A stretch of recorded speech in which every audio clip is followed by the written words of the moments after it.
are grateful and thankful for this opportunity for us to come together to learn about the various liturgical seasons. Through the last session and through this session, may all the participants get a deeper understanding of the various seasons, and may they come away from it understanding and truly imbibing and absorbing the intent and the aims and the goals when the church talks about the various seasons, especially as we go through this time of Lent. May we truly apply the various thoughts and the intentions of the fathers of the church when they created and structured the liturgical year according to the various seasons. Father, we pray for your blessings upon every participant who has set aside the time and who has made the effort to participate in the previous session and also in this particular session. May they go away from it increased in knowledge and in understanding of the various seasons of our liturgical year. We ask all of this as we glorify you, your only begotten Son, and the Holy Spirit, now and always and forever and ever. Amen. Welcome, Acha. Welcome everyone to a second session of the Feast and Fast Faith Study sessions that is continued today. Today would be the last session for this topic, and any questions that we have for pertaining to this topic, Achin is here, the able teacher to clarify all our doubts. So keep your questions till the last, and today Achin will clarify all the doubts as well. Thank you so much, Acha, for joining once again, and you can take over the class. Thank you. Shini പറഞ്ഞ പോലെ thank you for the opportunity to share some of the thoughts and ideas. Before I continue with the class, definitely there are many questions that I do not have the answer to. I will not pretend that I know the answers to everything, but as we were taught in Kottayam Seminary, we know where to get the answers from. So we might not be able to answer all the questions, but there are many, we can definitely get the answers for you. So please do not be afraid to ask any questions. And for this session, I will try to wind up a bit earlier. And to quickly summarize, first, I will go through very, very briefly what was discussed in the last session, and then I will continue with the main part of the second half of the liturgical seasons that we have yet to cover. I hope to, right now the time is about 9:09, and I hope to perhaps stop a bit early, maybe like around 9:45, so that way it'll leave all of you some time for any questions that you may have. So let me do a share screen.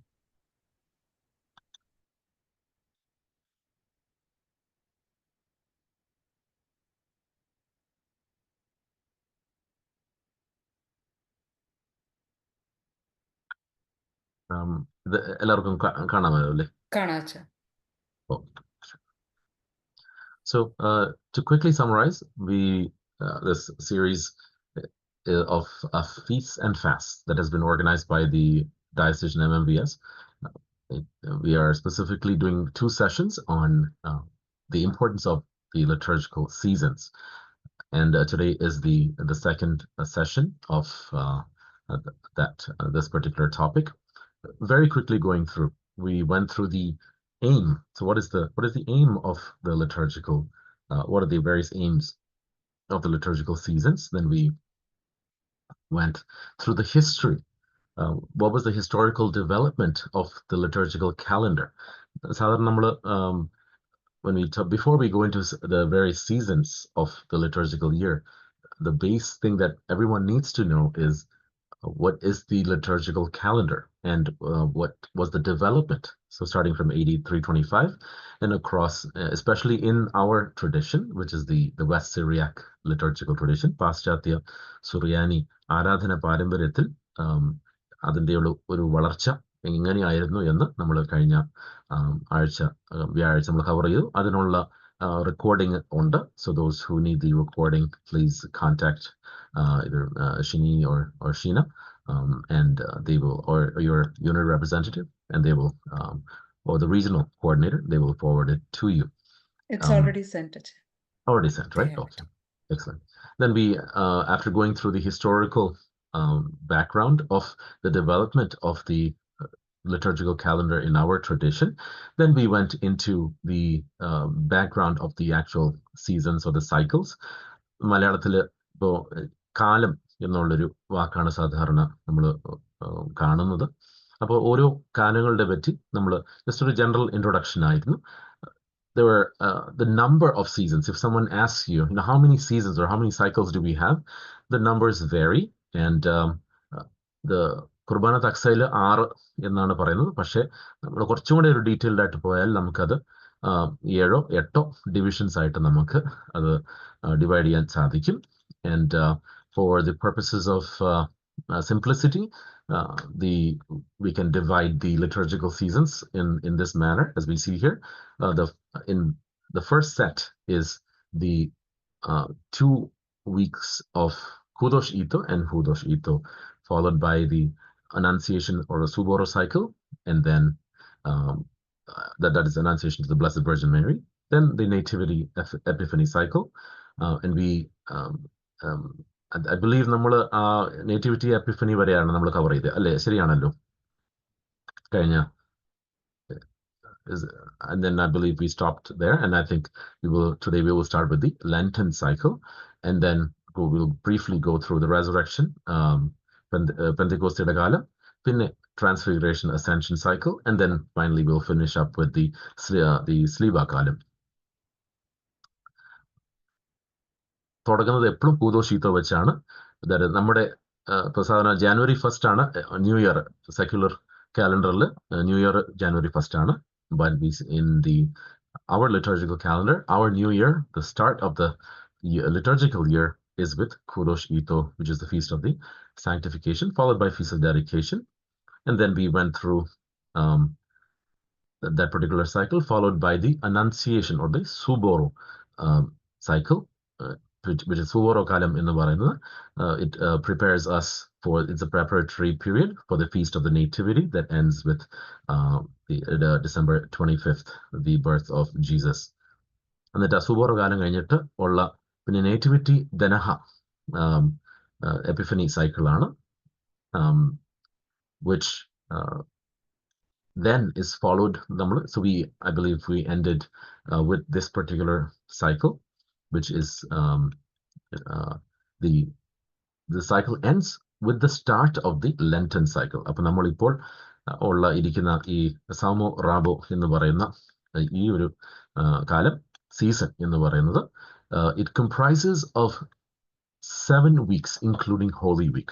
പക്ഷേ ഇതിലേക്ക് കടക്കുന്നതിന് മുമ്പേ ഒരു ടെർമിനോളജിയുമായി ബന്ധപ്പെട്ട ഒരു കാര്യം clarify ചെയ്യുവാൻ ആഗ്രഹിക്കുന്നു. When we talk about Lent, fast, and so forth, മലയാളത്തിലും ഇംഗ്ലീഷിലും കുറച്ച് വ്യത്യാസങ്ങൾ ഉണ്ട്. അത് നമ്മൾ വളരെ ശ്രദ്ധാപൂർവം നമ്മൾ അത് ഉപയോഗിക്കണം. വലിയ നോമ്പ് എന്ന് പറയുമ്പോൾ അതിൻ്റെ കറക്റ്റായിട്ടുള്ള ട്രാൻസ്ലേഷൻ ഇംഗ്ലീഷിൽ ഗ്രേറ്റ് ലെൻറ്റ് അല്ല, അത് ഗ്രേറ്റ് ഫാസ്റ്റ് എന്നാണ്. So we're talking about the translation in English for വലിയ നോമ്പ്. അത് എൻ്റെ ഒറിജിനൽ സുറിയാനിയാണ് എൻ്റെ base. So if you look at this term, it's Saumo Rabo. Saumo is the Syriac word for fast, and Rabo means great. So the great fast. അപ്പോൾ ഇത് മലയാളത്തിൽ വലിയ നോമ്പ്. പക്ഷേ ഇംഗ്ലീഷിൽ പലയിടത്തും സാഡ്ലി വൈദികർ ഉൾപ്പെടെ they use the term Great Lent. That is incorrect. കാരണം there are 5 fasts. One of them is the Great Fast. 50 നോമ്പ് എന്ന് പറയുന്നത്, വലിയ നോമ്പ് എന്ന് പറയുന്നത് ഗ്രേറ്റ് ഫാസ്റ്റ് ആണ്, ഒരിക്കലും ഗ്രേറ്റ് ലെൻറ്റ് അല്ല. കാരണം ലെൻറ്റ് എന്ന് പറയുന്നത് ഒന്ന് മാത്രമേ ഉള്ളൂ. 50 നോമ്പിന് മാത്രമേ ലെൻറ്റ് എന്ന് ഇംഗ്ലീഷിൽ ഉപയോഗിക്കാൻ പാടുള്ളൂ. കാരണം എന്തുവാണ്? The word Lent is not a generic term for fasting, but it is a specific term. ശ്രദ്ധിക്കുക, the word Lent is a specific term that refers only to the 50 days of fast. ശ്രദ്ധിക്കുക, അതൊരു technical term ആണ്. It comes from the Latin. Without going into too much detail, please remember, the phrase Great Lent is incorrect.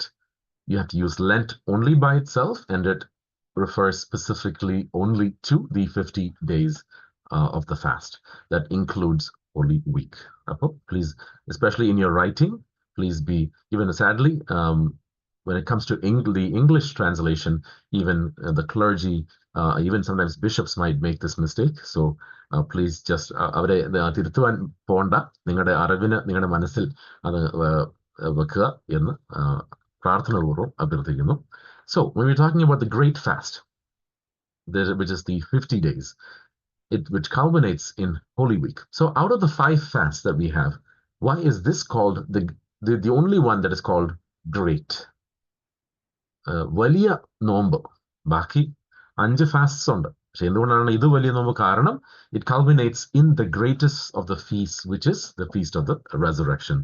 അപ്പോൾ ഉയർപ്പ് പെരുന്നാളാണ് ഏറ്റവും വലിയ നമ്മുടെ ആരാധന വർഷത്തിലുള്ള ഏറ്റവും വലിയ പെരുന്നാൾ. അപ്പോൾ അതിനെ പ്രിസീഡ് ചെയ്യുന്ന നോമ്പുകാലമാണ് വലിയ നോമ്പ്, ഗ്രേറ്റ് ഫാസ്റ്റ് അല്ലെങ്കിൽ ലെൻറ്റ് നമ്മൾ അതിനെ സൂചിപ്പിക്കുന്നത്. 40 days plus Holy Week. Please remember that in the old days, വാസ്തവത്തിൽ 2 സെപ്പറേറ്റ് ഫാസ്റ്റിംഗ് പീരീഡ്സ് ആണ്. ഇത് 50 നോമ്പ് എന്ന് പറയുമ്പോൾ ഒറ്റ ഒരു ഗ്രൂപ്പായിട്ട് കാണാതെ വാസ്തവത്തിൽ 40 ദിവസത്തെ ഉപവാസവും പിന്നെ ഹാഷാഴ്ചയും, അങ്ങനെയാണ് വാസ്തവത്തിൽ ലിറ്റർജിക്കലി അതിന്റെ സ്ട്രക്ചർ തന്നെ അങ്ങനെയാണ്. It puts forward the fasting of our Lord of the 40 days that we see. And this period, it signifies the victory of our Savior and the confusion of Satan, who was convicted before the nature of Adam. All the prayers of our Holy Qurbana and the liturgy of the hours, അതായത് നമ്മുടെ ഓരോ യാമങ്ങൾ, ഓരോ ദിവസത്തിന്റെ ഓരോ യാമ പ്രാർത്ഥനകൾ, they are composed in such a way that they lead people to repentance and prayer and fasting and charity toward the poor. And this is a particular and specific emphasis for not only all the fasts, but specifically, especially for the Great Fast, where these aspects of repentance and prayer and fasting and charity are most required and expected from each member of the faithful. Whether you're clergy or non-clergy, the expectation is the same. During this period, Christ is presented as the central point of the fulfillment of the prophecies and the realization of the Old Testament types. ഈ type എന്ന് പറയുന്നത് term. This period also calls for a new life in union with Christ, is empowered by the Spirit of God. This transformation to new life in Christ is through reconciliation. അതുകൊണ്ടാണ് നമ്മൾ reconciliation, നമ്മൾ വലിയ നോമ്പിലേക്ക് പ്രവേശിക്കുമ്പോൾ തന്നെ നമുക്കറിയാം ശുഭ്കോനോ ശുശ്രൂഷ നടത്തുന്നു, the service of reconciliation. So ആ കർത്താവിലുള്ള ഒരു പുതിയ ജീവിതം, അത് എപ്രകാരമാണ്? അത് അനുരഞ്ജനത്തിൽ കൂടിയാണ്, അത് റെക്കൺസിലിയേഷനിൽ കൂടിയാണ്, ഫോർഗിവ്നെസ്സിൽ കൂടിയാണ്, റിപ്പൻറ്റൻസിൽ കൂടിയാണ്. The Holy Week, it reenacts in a special way the passion of our Lord and his passage from death to life, which is celebrated at his resurrection. The Sunday that marks the beginning of Lent, it commemorates the wedding feast of Cana. അപ്പോൾ കൊത്തനെ ദഗ്ലീലോ, അപ്പോൾ അത് the wedding feast at Cana is the start of the Lenten season. On the Sundays after the first Sunday of Lent, we see the healing of the leper, the paralytic, the Canaanite woman, hunchback, the crippled woman, the blind man, and then finally we have Palm Sunday and Passion Week. The first Monday of Lent it celebrates the Shubkono service, or service of reconciliation. The first Saturday commemorates the feast of Ephraim and Maraprem and Marteodoros, the martyr. The Wednesday of the fourth week of this great fast, അതായത് അമ്പത് നോമ്പിന്റെ 25ാമത്തെ ദിവസം, it's mid-Lent. അപ്പോൾ ഫെൽഗോത്സാമം. And on this day, mid-Lent, there is a procession around the church carrying the cross. This is followed by the exaltation of the cross, ദീപാഘോഷം. വിശുദ്ധ കന്യകമറിയാമിന്റെ annunciation. അപ്പോൾ അവിടെ the വചനിപ്പ് is always a celebration on the fixed date of March 25th. അപ്പോൾ അത് ഒരു വെള്ളിയാഴ്ച ആണെങ്കിലും, അതായത് വലിയ വെള്ളിയാഴ്ച അല്ലെങ്കിൽ നമ്മൾ ദുഃഖ വെള്ളിയാഴ്ച എന്ന് പറയും, വലിയ വെള്ളിയാഴ്ചയുടെ ദിവസത്തിലാണെങ്കിലും ശരി, ആ ദിവസം കുർബാന ഉണ്ടായിരിക്കുന്നതാണ്. Because this is so if somebody asks, if the 25th of March falls on a Friday, on Great Friday, why do we still celebrate the Kurbana on that Friday? Then the answer is that because it is actually the Maranaya Perinal in the Barim, Karna Vinduana, the Annunciation to the Blessed Virgin Mary is a feast of Jesus Christ, of our Lord, because it is directly linked to the birth of Jesus. The 40th day, 40ാം വെള്ളിയാഴ്ച, വാസ്തവത്തിൽ it is actually, നമ്മൾ സാധാരണ 40ാം വെള്ളിയാഴ്ച is the Friday before Passion Week. And normally we're supposed to celebrate Kurbana. കാരണം വാസ്തവത്തിൽ 40 നോമ്പ് അവസാനിക്കുന്ന ദിവസം ആണ്. So അവിടെ in many parishes, which is the Holy Kurbana is celebrated on the 40th Friday. Then the Lazarus Saturday is the day after, and the Passion Week, Hasho, begins with the Hoshana Nyaraicha, which is the Sunday of Hosannas. And it's in English, it's in the plural.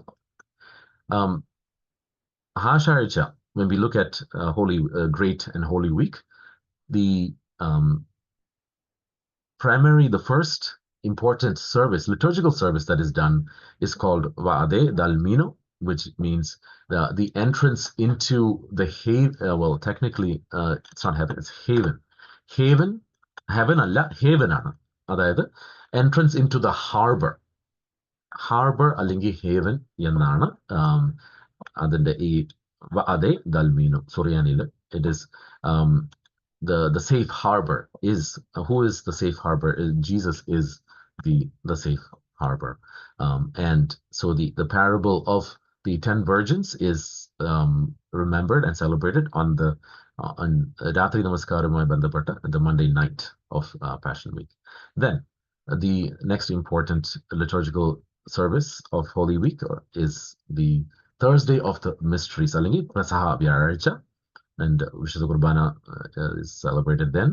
And on the evening of Thursday, before the start of Sunday Namaskaram for Dukha Velliyazha, what is conducted? The feet washing service is typically conducted. എല്ലാവരുടെയും അറിവിന് ഈ കാലുകൾ ശുശ്രൂഷ, the feet washing service, historically actually it is okay for even priests. So theologically speaking, it is okay even for priests to do the feet washing service, but നമ്മുടെ സഭയിൽ എങ്ങനെയോ അത് bishops മാത്രം ചെയ്യുന്ന ഒരു ശുശ്രൂഷയായിട്ട് മാറിയിട്ടുണ്ട്. പക്ഷെ മറ്റ് ഓർത്തഡോക്സ് സഭകളിൽ the feet washing service is not only a privilege for the bishops, but also it is done by regular priests as well. The Friday of Passion Week is the Great Friday of Crucifixion. അപ്പോൾ സുറിയാനിയിൽ വാസ്തവത്തിൽ അപ്പോൾ it's അറുപ്തോ റബ്സോ the സ്കീഫൂസോ. അപ്പോൾ ഈ സ്കീപ്പ എന്ന് പറയുന്നത് ഈ ആണ് cross. അപ്പോൾ സ്കീഫൂസോ in Suryani means crucifixion, which is the noun form. Arupto means Friday, and Rabto means great. So, Great Friday of the Crucifixion. അപ്പോൾ സുറിയാനിയിൽ Great Friday of the Crucifixion ആണ്. മലയാളത്തിൽ അത് അതിന്റെ കറക്റ്റ് ട്രാൻസ്ലേഷൻ വലിയ വെള്ളിയാഴ്ച എന്നാണ്. അപ്പോൾ വാസ്തവത്തിൽ സുറിയാനിൽ നിന്ന് ഡയറക്റ്റ്ലി ട്രാൻസ്ലേറ്റ് ചെയ്യുമ്പോൾ മലയാളത്തിൽ വലിയ വെള്ളിയാഴ്ച എന്നാണ്. അപ്പോൾ എന്തുകൊണ്ടാണ് ദുഃഖ വെള്ളിയാഴ്ച എന്ന് പറയുന്നതെന്ന് ചോദിച്ചാൽ in the Arab tradition it was common in the verbal tongue to call it a very it's like a sad Friday. So that was then translated into our language, and we say Dukkha Velliyazha. But in the liturgical context, it is not Dukkha Velliyazha, but Valiya Velliyazha. Then after the Great Friday, we have the Saturday of Good Tidings, that is Hasha Sheniyazha, which remembers our Lord descending into Sheol and preaching the good news to all the departed. On Sunday of Holy Week, we celebrate the second Sunday. The first Sunday is Palm Sunday with Todonu. The eighth day is the resurrection of our Savior. Kyomtho Forukoito. So Foruko means to save, and Forukoito is the noun form of, and so it is, and Kyomtho means resurrection. So Kyomtho Forukoito means it's the resurrection of our Savior. So that is the entire cycle for the Lent. അപ്പോൾ Savamo Rabo എന്ന Lenten cycle ആണ് നമ്മളിപ്പോൾ cover ചെയ്തത്. Next, after the resurrection is celebrated, then we move on to the Kyomtho cycle, which is the resurrection cycle, because it starts from the feast of the resurrection and it ends with the feast of Pentecost. അപ്പോൾ ഇതൊരു സന്തോഷത്തിന്റെ ഒരു വിക്ടറിയുടെ ഒരു കാലമാണ്. അതുകൊണ്ട് for Christ is risen from the dead. He has conquered death and Satan, and he gave life to humanity through giving up his life. It demonstrates, this resurrection season demonstrates the glorification of Christ attained through the resurrection. It focuses on the beginnings of the messianic community. അപ്പോൾ മശിഹായുമായി ബന്ധപ്പെട്ട ആ സമൂഹത്തിന്റെ തുടക്കം സൂചിപ്പിക്കുന്ന ഒരു കാലം ആണ് ഈ ഉയർപ്പ് കാലം. The redeemed community finds its unity in the risen Christ. The Sunday after the resurrection is called New Sunday or White Sunday. Had Shabo Hadlo. അപ്പോൾ ഈ പുതു ഞായറാഴ്ച, അപ്പോൾ ഉയർപ്പ് ഞായറാഴ്ചയും പുതു ഞായറാഴ്ചയുടെ ഇടയ്ക്കുള്ള ആ ദിവസങ്ങളിൽ നമ്മൾ ഹേവോറോ ദിവസങ്ങളായിട്ടാണ് നമ്മൾ സുറിയാനിൽ പറയുന്നത് white days or days of brightness. And New Sunday, which is the Sunday after the resurrection, is also sometimes in some parishes celebrated as the feast of St. Thomas the Apostle, because the gospel reading for that Sunday, New Sunday, directly relates to St. Thomas the Apostle. The ascension of our Lord to heaven, Sulokok, is commemorated on the 6th Thursday after the resurrection. So, and Pentecost, or the Feast of Pentecost, falls on the Sunday that is 10 days after the Feast of the Ascension of our Lord. അപ്പോൾ ഇവിടെ ഈ കർത്താവിന്റെ സ്വർഗാരോഹണം, ഈ ascension എന്ന് പറയുമ്പോൾ ഒരു extra ഒരു നോട്ട് ഇവിടെ ചേർക്കുവാൻ ആഗ്രഹിക്കുന്നു. Sometimes there is a confusion between this word ascension and sometimes assumption. So what is the difference between ascension and assumption? കാരണം for the feast of the Blessed Virgin Mary, some of our faithful accidentally use the ascension of Saint Mary. അപ്പോൾ അവിടെ ascension എന്ന് പറയുമ്പോൾ നമ്മൾ അവിടെ എന്തുവാണ് ഉദ്ദേശിക്കുന്നത്? Please be reminded that when we're talking about the ascension of our Lord, ascension can only happen through one's own power. Assumption എന്ന് പറയുമ്പോൾ somebody is being taken up. അപ്പോൾ ഒരു എക്സ്റ്റേണൽ ഫോഴ്സ് ആണ് അസംഷനിൽ പ്രവർത്തിക്കുന്നത്. അസെൻഷനിൽ ഒരു എക്സ്റ്റേണൽ ഫോഴ്സ് അല്ല, സ്വയത്തിന്റെ ഒരു ശക്തിയാണ്. So that is, please remember the difference between ascension and assumption, which is why it is incorrect to use the word ascension to describe the feast related to the Blessed Virgin Mary. അപ്പോൾ അവിടെ ascension നമ്മൾ കർത്താവിന് മാത്രം ഉപയോഗിക്കുന്നുള്ളൂ. Assumption, the taking up, being taken up, passive form, അതാണ് പരിശുദ്ധ ദൈവമാതാവിനുമായി ബന്ധപ്പെട്ട feast നമ്മൾ ഉപയോഗിക്കുന്നത്. So just as a side point.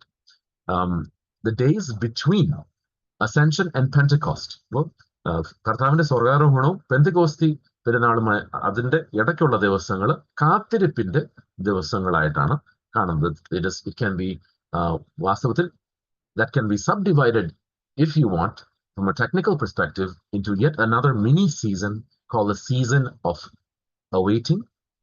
What are we awaiting? That we're awaiting the Holy Spirit, that descended upon the apostles during the Feast of Pentecost.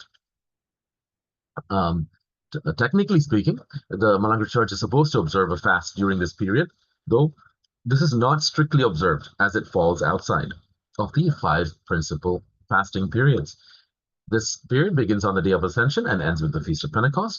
The Church reminds the people, all the faithful, that it is a preparatory time for the faithful to be empowered by the Holy Spirit on the day of Pentecost. അപ്പോൾ പെന്തിക്കോസ്തി ഞായറാഴ്ചയ്ക്ക് ശേഷം വരുന്ന കാലത്തിനാണ് നമ്മൾ പെന്തിക്കോസ്തി കാലം എന്ന് പറയുന്നത്. The cycle or the season of Pentecost. It starts with the Feast of Pentecost, and the church which is the continuation of Jesus Christ. The mystery of the church is manifested in this cycle of Pentecost. അപ്പോൾ സഭയുടെ രഹസ്യം എന്ന് പറയുന്നത് the Rosso, church as the mystical body of Christ, is manifested during this particular cycle. The descent of the Holy Spirit on the apostles, the preaching of the gospel by those apostles, the hardships that those apostles encountered, and the spreading of the church despite all the obstacles are recalled in this period. So those are the themes of the Pentecost cycle or season. This season has a span of up to 11 Sundays, depending on the date of the resurrection. അപ്പോൾ resurrection ഒരു movable feast ആയതിനാൽ ഈ ഒരു കാലഘട്ടവും it will be a movable number. The first Friday after the feast of Pentecost is called Golden Friday. On this day, the church commemorates the healing of the lame man who was lame from his mother's womb by St. Peter and St. John after the day of Pentecost. The Feast of the Apostles is also celebrated during this Pentecost season. The fast commemorating the apostles, St. Peter and St. Paul, begins on 16th of June and ends on the 29th of June, which is the day of St. Peter and St. Paul, which is the feast day of St. Peter and St. Paul. But പലപ്പോഴും വൈദികർ പോലും അല്ലെങ്കിൽ തിരുമേനിമാർ പോലും ചിലപ്പോൾ അവര് mistake ഉണ്ടാക്കുന്നത് ഇവിടെയും കൂടിയാണ്. Earlier I mentioned the incorrect use of the English phrase great fastന് പകരം great lent എന്ന് incorrectly യൂസ് ചെയ്യുന്നത് പോലെ തന്നെ some accidentally refer to the feast of അതായത് ശ്ലീഹ നോമ്പ് വാസ്തവത്തിൽ നമ്മൾ 12 ശ്ലീഹന്മാരുടെ പറ്റി പറയുമ്പോൾ വാസ്തവത്തിൽ ആക്ച്വലി ശ്ലീഹ നോമ്പ് അവസാനിക്കുന്നത് 2 അപ്പോസ്തലന്മാരുടെ പെരുന്നാളുമായി ബന്ധപ്പെട്ടാണ്, not the 12. So if someone asks you the feast of the apostles, or the fast of the apostles, who does it commemorate? Does it commemorate all 12 apostles, or does it commemorate St. Peter and St. Paul? എന്ന ചോദ്യം വന്നാൽ അതിന്റെ correct ഉത്തരം എന്ന് പറയുന്നത് 12 അപ്പോസ്തലന്മാരല്ല, St. Peter and St. Paul ആണ്. 29th of the November actually technically finishes on the 29th of June. എന്നിട്ട് അടുത്ത ദിവസം കാലക്രമേണ സംഭവിച്ചത് എന്തുവാണ്? The church added one more day to celebrate all the apostles, and so in some liturgical calendars 2 കുർബാന നമ്മൾ കാണുന്നുണ്ട്. 29-ാം തീയതി ഒരു കുർബാനയും 30-ാം തീയതി വേറെ കുർബാന. ചില കാലണ്ടറിൽ 30-ാം തീയതി മാത്രമേ കുർബാന നമ്മൾ കാണുന്നുള്ളൂ. So it depends on the calendar that you see, but please be reminded that the older of the feasts is actually the feast of Saints Peter and Paul for June 29th, and June 30th is a later addition. So if only one Kurbana is celebrated, from a liturgical perspective, technically it's supposed to be on the June 29th. പിന്നെ ഈ ഒരു കാലഘട്ടത്തിൽ ഈ ഒരു കാലത്തിൽ വേറൊരു അപ്പോസ്തലന്റെ പെരുന്നാൾ കൊണ്ടാടുന്നുണ്ട്. 3rd of July, St. Thomas the Apostle, his relics were transferred from Mylapore to Edessa, which is in modern day southeast Turkey today. It's celebrated on the 3rd of July. ഈ ഒരു കാലം, it prepares the faithful for the next cycle, which is the Feast of the Transfiguration of our Lord. അപ്പോൾ നമ്മുടെ കൂടാര പെരുന്നാളുമായി ബന്ധപ്പെട്ട ആണ് നമ്മൾ ആ ഒരു കാലഘട്ടത്തിലേക്കാണ് നമ്മൾ ഇനി കടക്കുന്നത്. So the next cycle, the second last cycle, is the cycle of the Transfiguration. It's called the Transfiguration Ascension cycle. അപ്പോൾ now when we're talking about the well, not ascension, I'm sorry, assumption. So once again, please make sure that the term is assumption, not ascension. അപ്പോൾ ഈ transfiguration assumption എന്ന് ഉദ്ദേശിക്കുന്നത് എന്തുവാണ്? This cycle which was preceded by the Pentecost കാലം, it starts with the transfiguration of our Lord. August 6-ാം തീയതി ഇതൊരു fixed date ആണ്. So the calendar is adjusted according to this particular date. So August 6-ാം തീയതി എപ്പോഴാണോ അത് കൂടാര പെരുന്നാളുമായി directly ബന്ധപ്പെട്ട fixed date ആണ്. And immediately following that, so this the August 6th is always falls in between the 15-day fast of the Blessed Virgin Mary, which is in English we call it the Assumption of the Blessed Virgin Mary. Suryanile Shunoyo Dioldaf Aloho. Now, once again, നേരത്തെ പറഞ്ഞതുപോലെ the correct word, well, there are many words that can be used. Obviously the most accurate word would be in the Syriac itself, which is called Shunoyo. ഈ Shunoyo എന്നുള്ള വാക്കിന്റെ actual ഒരു literal അർത്ഥം എന്ന് പറഞ്ഞാൽ ഒരു ട്രാൻസ്ഫർ ആണ്. ഒരു സ്ഥലത്തിൽ നിന്ന് വേറെ സ്ഥലത്തിലേക്കുള്ള ഒരു യാത്ര. അപ്പോൾ ഒരു ഡൈനാമിക് വേർഡാണ്. It means almost like the transfer or the transference of the Blessed Virgin Mary. അപ്പോൾ അതിന് മലയാളത്തിലുള്ള ഒരു നല്ല വാക്ക് നമ്മൾ വാങ്ങിപ്പ് എന്ന് പറയും. അപ്പോൾ വാങ്ങിപ്പ് actually gives a really good idea of this movement of the Blessed Virgin Mary from this world to the next. Now, ഇംഗ്ലീഷിൽ ഇത് കുറച്ച് പ്രോബ്ലമാറ്റിക് ആണ്. കാരണം എന്തുവാണ്? There is no perfect translation for the word Shunoyo in English. അപ്പോൾ ഇംഗ്ലീഷിൽ നമ്മൾ ഏത് വാക്കാണ് ഉപയോഗിക്കേണ്ടത്? അപ്പോൾ സാധാരണ അസംഷൻ എന്നുള്ള ഒരു വാക്കുണ്ട്, ഡോർമിഷൻ എന്നുള്ള വാക്കുണ്ട്, അസെൻഷൻ എന്നുള്ള വാക്കുണ്ട്. ഇതിൽ ഏതാണ് നമ്മൾ യൂസ് ചെയ്യുന്നത്?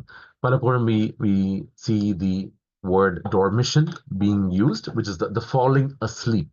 അപ്പോൾ കൂടുതലും ഈസ്റ്റേൺ ഓർത്തഡോക്സ്, അതായത് Greek, Russian, Serbian, Ukrainian, Eastern Orthodox ട്രഡീഷനിൽ ഡോർമിഷൻ എന്നുള്ള വാക്കാണ് യൂസ് ചെയ്യുന്നത്. അതിൽ കുഴപ്പമില്ല. പക്ഷേ സുറിയാനി പാരമ്പര്യവുമായി ബന്ധപ്പെട്ട് when we look at the Syriac tradition, a slightly more accurate word is assumption, because it has the element of the Blessed Virgin Mary being taken up into heaven. And so let us, we can use either dormition or assumption, but please avoid using the word ascension, because the word ascension is directly related to Jesus, because he rose using his own power, while the Blessed Virgin Mary did not use her own power to ascend. Only God can do that. So she was assumed up into heaven. And so let us use either dormition or assumption. The third Sunday after Shunoyo ആണ് സാധാരണ നമ്മൾ begins the 8-day fast. അപ്പോൾ ഈ 8 നോമ്പ് എന്ന് പറയുന്നത് officially നമ്മുടെ ഒരു കാനോണിക്കൽ നോമ്പ് അല്ലെങ്കിൽ മിക്കവാറും എല്ലായിടത്തും തന്നെ അത് ആചരിക്കാറുണ്ട്. This is a fast that can be celebrated by anybody, and many of our churches have they have many retreats during this period, and they also celebrate the birth of the Blessed Virgin Mary.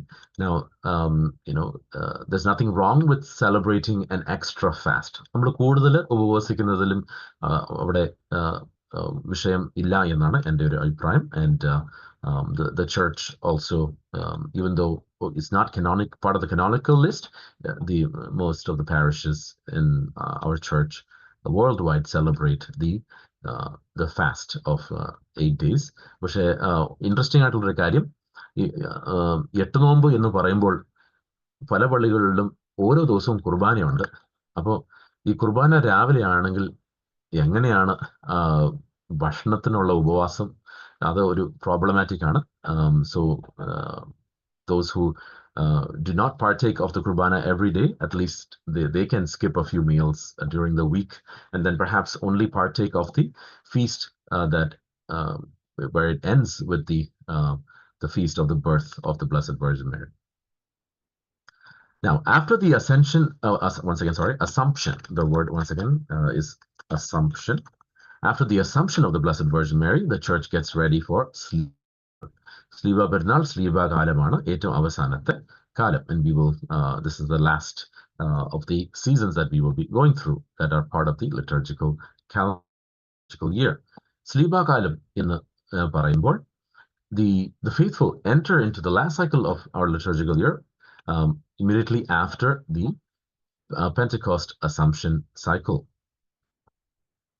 The readings from Sliva Perunal to Sliva Perunal പറഞ്ഞ പോലെ 14th December ആണ്. അതൊരു fixed date ആണ്. The Feast of the Holy Cross is celebrated on the 14th of September.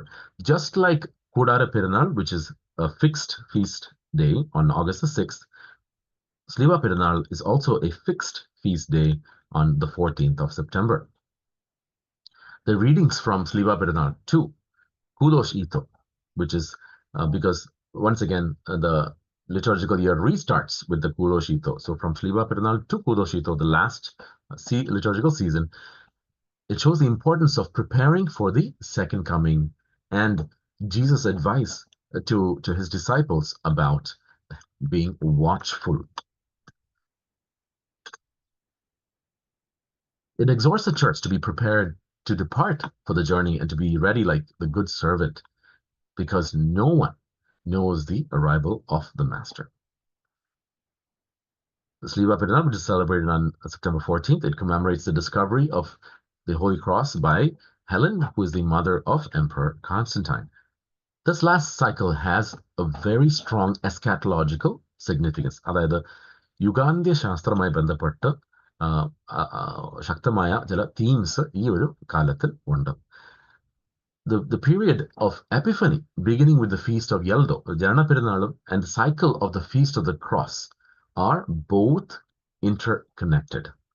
അപ്പോൾ ഈ യെൽഡോ പെരുന്നാളും ഈ യെൽഡോ കാലവും സ്ലീവ കാലവും രണ്ടും അവിടെ എസ്കാറ്റോളജിക്കൽ സിഗ്നിഫിക്കൻസ് ഉണ്ട്. കാരണം both anticipate the parousia, the life to come, the age to come after the second coming, paradise in that age. Both of these liturgical seasons, they envisage the coming of Christ into the individual and his growth into the stature of Christ. Both remind every member of the faithful that the glory of the second coming must first be prefigured by the coming of Jesus into the individual's life. അപ്പോൾ കർത്താവിന്റെ ജനനം എന്ന് പറയുന്നത്, he was born into this world And then remember, he was the baptism and his birth are intricately linked. അപ്പോൾ ആ കർത്താവിന്റെ മാമോദീസ, കർത്താവിന്റെ ജനനം എന്ന് പറയുമ്പോൾ it is Jesus is integrated into each and every one of us. May I never boast of anything except the cross of our Lord Jesus Christ, by which the world has been crucified to me and I to the world. അപ്പോൾ ശ്ലീബാകാലത്തിന്റെ main theme എന്ന് പറയുന്നത് കുരിശുമായി ബന്ധപ്പെട്ടാണ്. കർത്താവിന്റെ ജനനവുമായി directly ഒരു ലിങ്കും കൂടി ഉണ്ട്. കർത്താവിന്റെ ജനനവും മാമോദീസായും കുരിശും, they are all intricately linked. The cycle of the Dominical feast, അതായത് മാറാനായ പെരുന്നാളുകൾ, and the cycle of the feast of the Blessed Virgin Mary and the saints are not two strands that run parallel to or separate from each other, but rather they run together. Mary and the saints are glorified members of the body of Christ. ഒരിക്കലും നമുക്കൊരു ഇപ്പോൾ മാറാനായ പെരുന്നാളുകൾ അല്ലെങ്കിൽ പിന്നെ വിശുദ്ധന്മാരുടെ പെരുന്നാളുകൾ നമ്മൾ ഇത് ഒരിക്കലും separate ആയിട്ട് കാണുവാൻ പാടില്ല. ഇത് ഒരു യൂണിഫൈഡ് ഹോൾ ആയിട്ട് തന്നെ നമ്മൾ കാണണം. And let us move to the conclusion, which is the significance and the importance of the liturgical seasons. Now, one who lives the spirit of the liturgical seasons will be provided an in-depth inner experience of the mysteries of Christ, his incarnation, birth, public ministry, death, and resurrection, and the Pentecost. The faithful will be blessed with an experiential intuition of the mystery of the church, the birth of the church, the growth, the fructification, the triumphant transformation into the bride of Christ and the mother of the faithful. The beauty of our liturgical seasons is that the whole year can be viewed from the perspective of a single season. The whole year throbs with the spirit of dedication of the church. The liturgical periods are intertwined with each other so that they cannot be separated. One may say that the liturgical seasons take us into the mystical world of the mysteries of Christ and the kingdom of God. They initiate us into the celestial life already on earth. Conclusion. നമ്മുടെ ഇപ്പോഴത്തെ തിരുവനന്തപുരം ഭദ്രാസനത്തിലെ അധിപനായിരിക്കുന്ന അഭിമന്യ Gabriel Mar Gregorios തിരുമേനി ഇതുമായി ബന്ധപ്പെട്ട ഒരു article എഴുതിയിട്ടുണ്ട്. അതിലുള്ള കൺക്ലൂഷന് ശരിക്കും വളരെ പവർഫുൾ ആണ്. അപ്പോൾ ആ conclusion almost with some minor edits ഞാൻ ഇവിടെ ചേർത്തിട്ടുണ്ട്. Let me quickly go through this conclusion that Gabriel Mar Gregorios Tirumeni has mentioned regarding the seasons. How do we get to know a God who is beyond the boundaries of time and space? How can we experience and know the salvific mystery of the God who is Christ these days in this pathetic life? How can the Christ who came down from heaven and lived with us be made to dwell in us as the eternal Emmanuel, a God who lives with us always? This is not something that can be obtained through mere intellect. It is possible to enter into the mysteries of God and experience God's presence only by approaching the holy liturgy and holy tradition with attention, purity, meditation, and discipline. The church shows us that this is the way to encounter God during our highs and lows, our gains and losses, our joys and sadness. When we hear the terms liturgical year, liturgical seasons, etc., time is usually the only thing that comes to our attention. It is not only time, but also space. അപ്പോൾ liturgical ടൈമും liturgical സ്പേസും നമ്മൾ അതിൽ വളരെ ശ്രദ്ധാപൂർവം നമ്മൾ we have to pay attention to both liturgical time and liturgical space. That is, we need to set aside a purified a place that is set aside, purified, and offered for worship. We are encountering the limitless and indeterminable God right here, right now. To him we offer just a moment in time and a small amount of space that is purified. It is not just a particular time and space that is set aside. Rather, it should fill our entire life. സാധാരണ നമ്മൾ വളരെ ഒരു ചുരുങ്ങിയ സമയങ്ങളാണ് നമ്മൾ ദൈവത്തിന് നമ്മൾ മാറ്റിവെക്കുന്നത്. ചുരുങ്ങിയ സ്ഥലം, സ്മോൾ സ്പേസ്, സ്മോൾ ടൈം മാത്രമാണ് നമ്മൾ ദൈവത്തിന് മാറ്റിവെക്കുന്നത്. ഇത് അങ്ങനെ നമ്മൾ ചെയ്യുവാൻ പാടില്ല. But rather, as much of our space, as much of our time should be filled with God's presence. എന്നാണ് ഗബ്രിയേൽ മാർ ഗ്രിഗോറിയോസ് തിരുമേനി പറയുന്നത്. Every moment, every place should be filled with God's presence. In this last paragraph, With humility, submission, and service, we must devote our lives to those around us and with us. Through practice of penance, such as participating faithfully and meaningfully in the Wednesday, Friday fasts, Lent, and the other 4 fasts, and any additional personal fasts, we can discipline our lives and always be ready. Take part in liturgical services with ever-increasing, improving preparation and participation. Know the essence of Bible readings and prayers selected for each day. ഓരോ ദിവസത്തിലുള്ള പ്രാർത്ഥനകളും Bible വായനകളും നമ്മൾ ശരിക്കും അത് മനസ്സിലാക്കി ശീലിക്കുകയും ചെയ്യണം. In addition, experience and know the presence of God by accepting a way of life that sets apart time and space for worshiping God, by setting aside worldly things. ഈ ഒരു sentence വാസ്തവത്തിൽ ഞാൻ ഇത് വായിച്ചപ്പോൾ ഓർത്ത് ഇത് എല്ലാവരും ചെയ്ത് ഫ്രെയിം ചെയ്ത് വെക്കണം. വളരെ ഒരു പവർഫുൾ ആയിട്ടുള്ള ഒരു ഫ്രേസാണ് ഇവിടെ ഗബ്രിയേൽ തിരുമേനി ഇവിടെ പറയുന്നത്. Experiencing and knowing the presence of God by accepting a way of life that sets apart time and space. അപ്പോൾ സ്ഥലവും സമയവും ദൈവത്തിന് വേണ്ടി നമ്മൾ മാറ്റിവെക്കുമ്പോൾ അപ്പോൾ അവിടെ കർത്താവിന്റെ സാന്നിധ്യം നമ്മൾ അത് മനസ്സിലാക്കുന്നു, എക്സ്പീരിയൻസ് ചെയ്യുന്നു, അറിയുന്നു. പക്ഷെ അവിടെ തിരുമേനി അവിടെ അതുകൊണ്ട് നിർത്തുന്നില്ല. തിരുമേനി അത് കഴിഞ്ഞിട്ട് പറയുന്നത് എന്തുവാണ്? By setting aside worldly things. അവിടെയാണ് ഏറ്റവും വലിയ തടസ്സം പലപ്പോഴും നമുക്ക് എല്ലാവർക്കും, എനിക്ക് ഉൾപ്പെടെ സംഭവിക്കുന്നത്. We struggle with the distractions. Our mind is bombarded with so much sensory overload. ഓരോ സമയവും നമ്മുടെ മൈൻഡ് കംപ്ലീറ്റ്ലി ബിസിയാണ് ഓരോരോ കാര്യങ്ങളുമായി ബന്ധപ്പെട്ട്. ചിലപ്പോൾ നമ്മുടെ in today's call, for example, we're occupied with our career, with our jobs, with our spouses, with our children, maybe grandchildren, with our siblings, maybe with our parents, there's with our friends, acquaintances, we might have issues and maybe bad relationships with individuals, and there might be very tricky circumstances. We might be going through lots of issues and problems. So ഇതിന്റെ മണ്ടയ്ക്ക് social മീഡിയയും ഫേസ്ബുക്കും ഓരോ different നമ്മുടെ ഡിസ്ട്രാക്ഷൻസും ഒരു 100 കൂട്ടം കാര്യങ്ങളാണ്.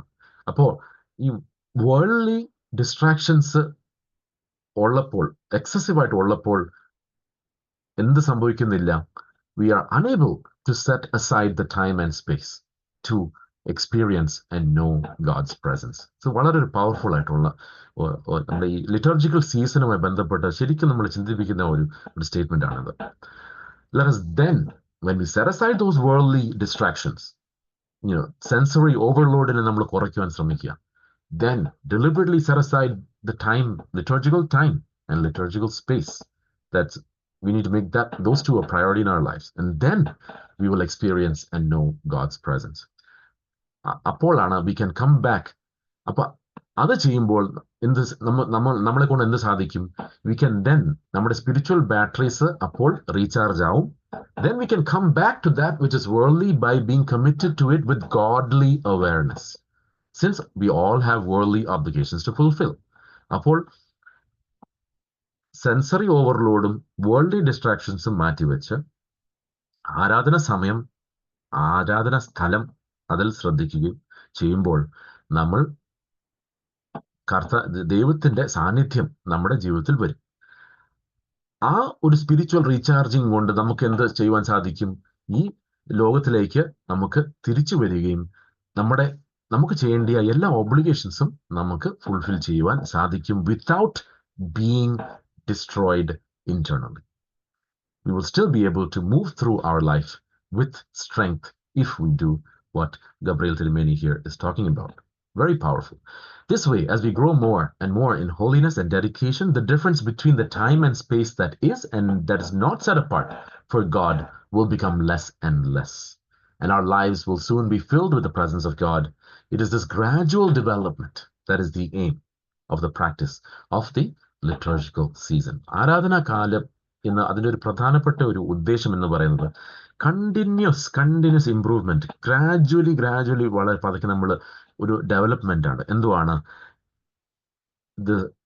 difference between the time and space that is set apart for God and that is not set apart for God, ആ ഒരു വ്യത്യാസം, ആ ഒരു ഡിഫറൻസ് നാരോ ചെയ്ത് വരുമ്പോൾ, ആ narrowing of the time that is set apart and that is not set apart for God, അതൊരു daily ഒരു ഫൈറ്റ് ആണ്, ഡെയിലി ശ്രമമാണ്, ഒരു ഗ്രാജുവൽ ഡെവലപ്മെന്റ് ആണ്. That narrowing of that is basically the journey of the entire liturgical year, the liturgical season. So I would like to thank the all the Bharavaigal, the leaders of our diocesan level MMVS, for inviting me to share some very basic thoughts regarding the various liturgical seasons in our liturgical calendar. വളരെ ബ്രീഫായിട്ടാണ് ഈ രണ്ട് സെഷൻസിൽ നമുക്ക് ഈ കാര്യങ്ങൾ cover ചെയ്യാൻ സാധിച്ചത്. And I would also like to thank the Vice President of MMVS, most respected Ebi Abrahamachin, for also allowing me to share some basic thoughts and ideas about our liturgical calendar and the liturgical seasons of the liturgical year. Thank you, everyone. And at this time, I would like to open up the floor to any questions that I may be able to answer.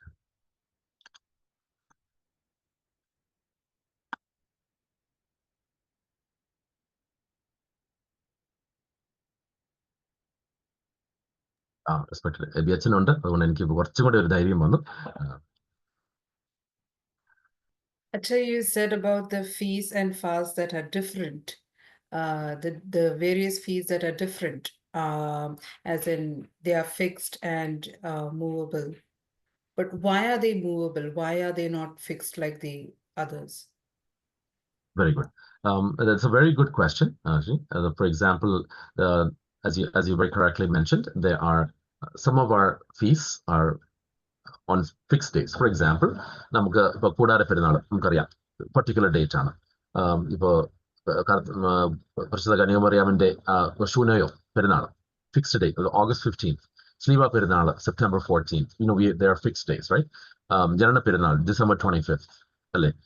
പിന്നെ the Epiphany or Theophany, Denaha പെരുന്നാൾ January 6th. അപ്പോൾ അതിന് fixed dates ഉണ്ട്. അതേ സമയത്ത് there are movable feasts as well, right? And so the reason for that is because of the historical development of how it came about. അപ്പോൾ ആദ്യം വന്നത് actually, if we go back about 1,700 years, we see with the calculation of the date for Easter, അതായത് ഉയർപ്പ്, റെസറക്ഷന്റെ കാൽക്കുലേഷനിലാണ് ഇതൊരു അവിടെ ഒരു തീരുമാനം വന്നത്, that in 8325 that the remember ഇപ്പോഴത്തെ മോഡേൺ കാലണ്ടേഴ്സ് ഒക്കെ വളരെ ലേറ്റ് ആയിട്ടാണ് വന്നത്. So the Gregorian calendar, Julian calendar, they're all very recent. But before, obviously there are many other ancient calendars, but the early church used the lunar calendar at that time. And അപ്പോൾ ആ lunar കാലണ്ടറിന്റെ ബേസിസിലാണ് ഉയർപ്പ് ഞായറാഴ്ചയുടെ calculation അവർ തീരുമാനിച്ചത്. ആ calculation, for whatever reason, has not been changed. So even today, that same calculation method that I shared in the previous class for calculating the movable feast of the resurrection continues even today. So അങ്ങനെ ആ resurrection movable ആയതുകൊണ്ടും ആ movable calculation മാറ്റാത്തത് കൊണ്ടും ആണ് some of the seasons are longer or shorter, and we have some feasts and festivals that are the dates change based primarily because of this movable feast of resurrection. And that the church so far, the worldwide church has not come up with a better way of calculating like a fixed date for Easter, so or for the Feast of Resurrection. So we will anyway, for the near future at least, we will continue to have movable feasts and also fixed feast days as well. I hope that answers your question. Yeah. Oh, partially. Partially, yeah, because if we have to calculate resurrection and based on resurrection, we are able to calculate the Pentecost or the Ascension and everything. So Correct. we understand, okay, that it has to be movable. But if that has to be calculated, Right. everything else should be dependent on each other. So even the Christmas should be movable, like, should have some calculation. Every other feast should have some calculation if it has to connect to each other. I like your point because that actually, what you just mentioned actually points to the fact that, for example, some of the fixed feasts are a much later introduction. മനസ്സിലായല്ലോ? അതായത് ഈ fixed dates എന്ന് പറയുന്നത് കാലക്രമേണ പിന്നീട് വന്ന പുതിയ additions ആണ്. So, for example, December 25th as the fixed date for the celebration of the Feast of Nativity.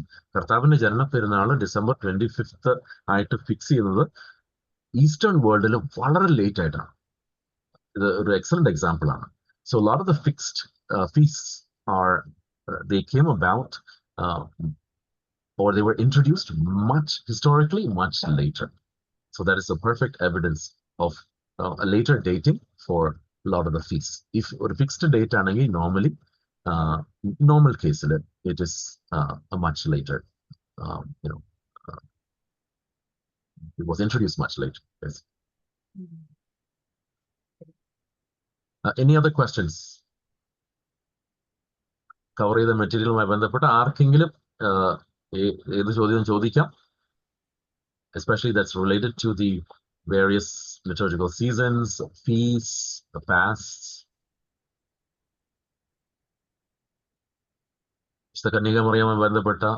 I deliberately used, I explained why we do not use the prefix saint. I explained why Lent only refers to Velja Nomber, and the phrase, the English translation, Great Lent, is actually should be avoided, and we should use only Great Fast or Lent only.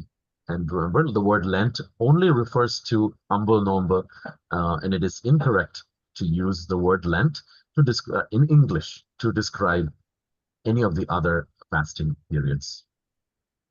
So in that case, what would be the 25 days of fasting that we observe for nativity be said? Very good. So, അപ്പൊ അത് we can 25 നോമ്പ് മലയാളത്തിൽ അപ്പൊ ആണ് the 25-day fast. You can call it Advent. So the fast of Advent, the nativity fast, for example, you can call it nativity fast. And but we would not use the phrase nativity Lent. You see, because Lent is only is a technical term only to be used for the 50-day fast. Yeah. So nativity fast, the 15-day fast, for example, the Apostles' fast, right? അപ്പൊ അങ്ങനെ fast ആണ്. പിന്നെ എല്ലാ ബുധനാഴ്ചയും വെള്ളിയാഴ്ചയും fasting പീരിയഡ്സും കൂടി ആണ്, except during the നമുക്കറിയാം the dates from the Wednesdays and Fridays from the Feast of the Resurrection, അതായത് കർത്താവിന്റെ ഉയർപ്പ് മുതൽ പെന്തിക്കോസ്തി വരെ നമ്മൾ ബുധനാഴ്ചയും വെള്ളിയാഴ്ചയും നമ്മൾ ഫാസ്റ്റ് ചെയ്യുവാൻ പാടില്ല. കാരണം ഇറ്റ്സ് എ വിക്ടോറിയസ് സീസൺ ആണ്. അതുകൊണ്ടാണ് ആ കാലഘട്ടത്തിൽ ആ കാലത്തിൽ നമ്മൾ കുമ്പിടാറില്ല. പക്ഷെ what is interesting is that technically speaking, from Ascension to Pentecost, the 10 days of കാത്തിരിപ്പ്. അപ്പൊ കാത്തിരിപ്പിന്റെ ദിവസങ്ങളിൽ വാസ്തവത്തിൽ theologically speaking, if you think about it, it is a separate season and it's a season of strict discipline. അതുകൊണ്ടാണ് if I'm wrong, please correct me, കാത്തിരിപ്പിന്റെ ദിവസങ്ങളിൽ കല്യാണങ്ങൾ നടത്തുവാൻ അനുവദിക്കത്തില്ല. So if you think about it, why are weddings not allowed to be celebrated? It's a celebratory sacrament, alle? So technically speaking, it should be allowed, but they're not allowed. Which means, theologically speaking, കാത്തിരിപ്പിന്റെ ദിവസങ്ങള് വാസ്തവത്തിൽ നോയമ്പും ഉപവാസത്തിന്റെയും ദിവസങ്ങളാണ്, theologically speaking. You. If you think about it. We are waiting for sorry അബിയച്ച പറഞ്ഞാട്ട്. that days we are waiting for the Holy Spirit.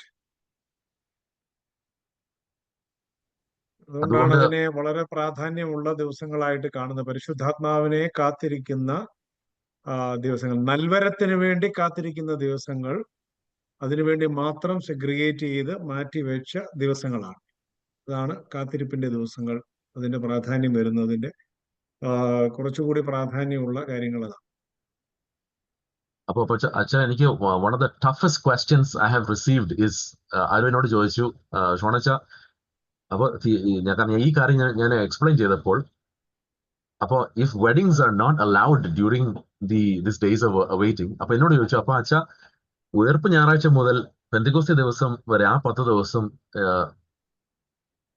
Extra പ്രാർത്ഥനയിലും ഉപവാസത്തിലും ഇരുന്നാൽ ദൈവശാസ്ത്രപരമായിട്ട് എന്തെങ്കിലും കുഴപ്പമുണ്ടോ എന്ന് ചോദിച്ചപ്പോൾ ഞാൻ കുഴപ്പത്തില്ല.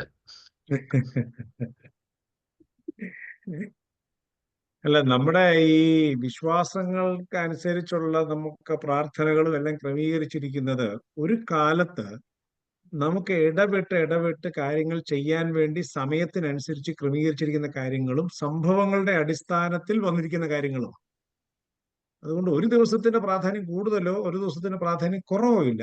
എന്നാൽ പ്രധാനപ്പെട്ട ദിവസങ്ങളെ പ്രധാനമുള്ള ദിവസങ്ങളാക്കി മാറ്റാൻ വേണ്ടിയാണ് ചില പ്രത്യേക ക്രമീകരണങ്ങൾ ചെയ്തിരിക്കുന്നത് എന്നുള്ളതേ ഉള്ളൂ. അതുകൊണ്ട് ഇപ്പൊ നമ്മള് ഒരാഴ്ച ഫുൾ ഉപവസിച്ചത്, ഇപ്പൊ ബുധനും വെള്ളി ഉപവാസ ദിവസങ്ങളാണ്, അതുകൊണ്ട് ഒരു മാസം ഫുൾ ഉപവസിച്ചത് കൊണ്ട് ദോഷമുണ്ടോ എന്ന് ചോദിച്ചാൽ ഒരു ദോഷവും ഇല്ല.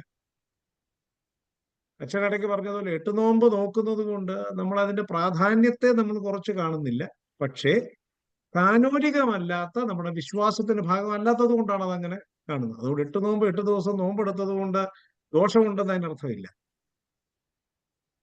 അപ്പൊ ഈ വെയിറ്റിംഗ് പീരീഡില് കല്യാണം മാത്രമാണോ നടത്താത്തത്, അതോ ബാപ്റ്റിസം, എൻഗേജ്മെന്റ്, അങ്ങനെ none of these celebrations? ഒന്നുമില്ല. നമ്മൾ പരിശുദ്ധാത്മാവിന് വേണ്ടി വേർതിരിച്ചിരിക്കുന്ന ദിവസങ്ങളാണ്. അതിനുവേണ്ടി വേർതിരിച്ചിരിക്കുന്ന ദിവസങ്ങളാണ്. അതുകൊണ്ടാണ് അന്ന് നമ്മൾ പരിശുദ്ധാത്മാവിന് വേണ്ടി പ്രാർത്ഥനയോടെ കാത്തിരിക്കണമെന്നാണ് പറയുന്നത്.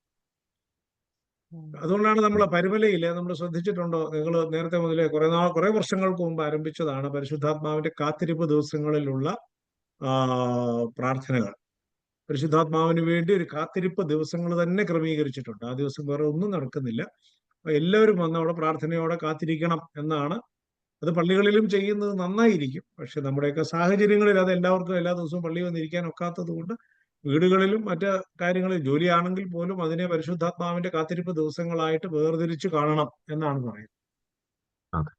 പിന്നെ അബിയച്ച, ആ ദിവസങ്ങളിൽ ഇപ്പോൾ ഫോർ എക്സാമ്പിൾ ഇമർജൻസി ആയിട്ട്, I may be wrong, for example ഇപ്പോൾ ഒരു ഇമർജൻസി മാമോദിസ അല്ലെങ്കിൽ ഒരു ശവടക്കം അതൊക്കെ ചെയ്യാം. ഇപ്പൊ ഹോസ്പിറ്റലിൽ പോയി എമർജൻസി ഒരു കുഞ്ഞിന് മാമോദിസ പെട്ടെന്ന് കൊടുക്കണം, അതൊക്കെ കൊടുക്കാം. അത് ഏത് ദിവസങ്ങളിൽ വേണം. ഇപ്പൊ എമർജൻസി ആയിട്ട് ചെയ്യേണ്ട കാര്യങ്ങൾ ദുഃഖവെള്ളിയാഴ്ച പോലും ചെയ്യാവുന്നതാണ്. കാരണം ഒരാൾക്ക് നിഷേധിക്കാൻ പാടില്ല. അത് മാറ്റിവെച്ചാൽ നമുക്ക് പറ്റത്തില്ല എന്ന് തോന്നിയാൽ ആ ദിവസം തന്നെ ചെയ്യാം. അങ്ങനെ ചെയ്യാം. കാരണം അവരിതില്ലാതെ മരിക്കുന്നത്, ഒരു കുഞ്ഞു മരിക്കാൻ തുടങ്ങുന്നു, പെട്ടെന്ന് വേണം എന്ന് തോന്നിയാൽ നമുക്ക് ഏത് സമയത്തും ചെയ്യാം. അത് രാത്രിയെന്നില്ല, പകലെന്നില്ല, ഏത് സമയവും നമുക്ക് ചെയ്യാവുന്ന കാര്യങ്ങളാണ്. Basically, to answer your question, Shini, we try to avoid scheduling any major liturgical services, sacraments during the days of awaiting. We avoid it, but maybe as we പറഞ്ഞ പോലെ emergency സാഹചര്യങ്ങൾ, baptisms are allowed and burials and so on.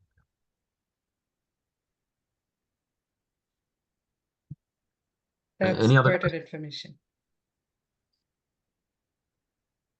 വേറെ ആർക്കെങ്കിലും ഇല്ലെങ്കിൽ we can wind up with a vote of thanks. Okay. Since we do not have any further questions, before closing the session with a prayer, I would like to thank you, Shaunacha, for this intriguing classes that you took for the past 2 weeks. It was really informative. Knowledge download ആയിരുന്നു നമുക്ക് 2 ആഴ്ചയിലും ഉണ്ടായത്. To be honest, there were so many terms that we actually use without proper knowledge or information. And you actually clarified all those for us in this past 2 sessions. In a way, it enabled us to expand our knowledge base and not to be ignorant in our own faith. Because being innocent and following our faith is one, and being ignorant even with our opportunities that are provided to us and being ignorant in our own faith is another. So thank you so much for your time. Thank you so much for all that knowledge that you have given us, Acha. It was really very informative and useful for us in our forthcoming years. Thank you so much, Acha, and thank you so much to everyone who took their time to join today. Thank you, Aviacha, and to the diocese for for organizing this class for us. Thank you so much, everyone. I hope these 2 classes and all the faith study classes that we had before and the essay classes that we had before are really informative and would help us know more about our faith, about the Word of God that we delve into each day. Thank you so much. Okay, thank you, Shonachan, once again. On behalf of everyone, I would like to thank you once again for your time, for your effort, and may God bless you to continue in your ministry too. Thank you, Acha. Thank you So, very much. Thank you very much. Thank you very much. well, So thank you everyone who joined in the English session too. Thank you everyone. Acha, no, Acha, closing prayer. So we'll close with the benediction. The love of God the Father, the grace of the only begotten Son, the fellowship and indwelling of the Holy Spirit be with us and all who participated in this class, in our churches, in our people who are in need, forever and ever. Amen. Thank you so much, everyone. Thank you, Acha. Thank you. Thank you.